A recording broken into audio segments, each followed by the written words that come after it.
د معیدت منې د یوې مسئلې په باره شې مونه ملګري یورون دوستون دا پوښتنه کړې دو چې آیا ګایي سنت چې کله جمع ویلوړه وي آیا د سنت کړل جایز دي که جایز نه دي که دغه به په فرض منځ شي به مقتدي ډایرکټ شریکیږي شرکت په پښې کو دغه متعلق د معیدت منې طریقه دا عدو چې کله یو مقتدی جماعت ته روشي او امام پلمنځ باندې ویلوړ دا مقتدی به دا په خپل ذهن په سوچ شي دا اندازه لګوي که چیرې زه سنت کا آیا زه به د جامع د المنځ ته ورسېږم په امام شي که نه به ورسېږم آیا زه به دا ما خپل اقتدا په امام شي او به شي که نه به وشي آیا مته به امام میلاو شي که میلاو به نه شي نو د معیدت منې اول به دا اندازه لګوي که چیرې دغه امام من دکوای شي یا په اول رکعت شي یا په دویم رکعت شي یا په آخري په قاعده شي آخري نوستی شي التحیات شي بیا چې رسیدای شي نو د معیدت منې میج علماوې مفتیونه دا فتوا په فتاوی شي لیکلی دي چې دا به اول سنت پکو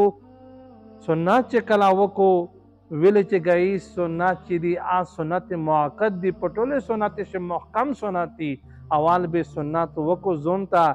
دغې نه بعده چې کله یا په تحیت شوي یا په قیام شوي یا په سجدې په حالت شوي یا په آخري قاعده شوي پاغه شی ورسېږي امام شي دا اقتدا وکړو نو دا معیدت منې ګایي سنت په اول کو وروسته به د امام سره په لمونځ شي شرکت کو خو دا غندې کې د معیدت منې دا مسله کې تو به لیکلي دو که چیرې یو مقتدي دا د جماعت ته روشي او دا دغه اندازه ولګوي چې زه خو امام مونه سلوم ګرځوي امام به زه منده نه کا امام شي به زه ونه رسېږه نو کتبې دا لیکلي دي چې اول دا امام سره شریک شي او امام سره د المینځ وکړو فرض مینځ چا کیم سنت پوڅي سنت ته نه کو اګایي سنت ته ولې ار وګرځوي چې کله غورمسترګه ار وخیږي اشراق په ټیم باندې دوه رکعته هغه سنت ته قضوي بار ګرځوي خو په دا مقام باندې چې امام نشي منده کوي چې امام مونه لړو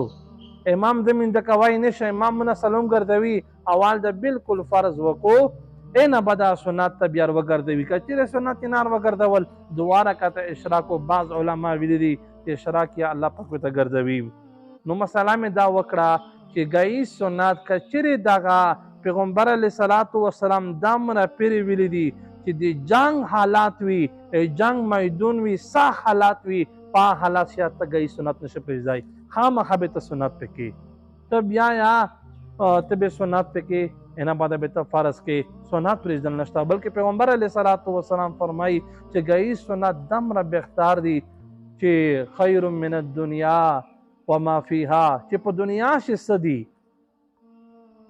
په دې دنیا نه او چې دنیا شي څه دي په هغې نه بهتر دي او دې وجه نه معیدت منې په چار د عادو چې میږ اول سنت کی او دغې نه بعده که چیرې میږ ته امام شه رسېدای شي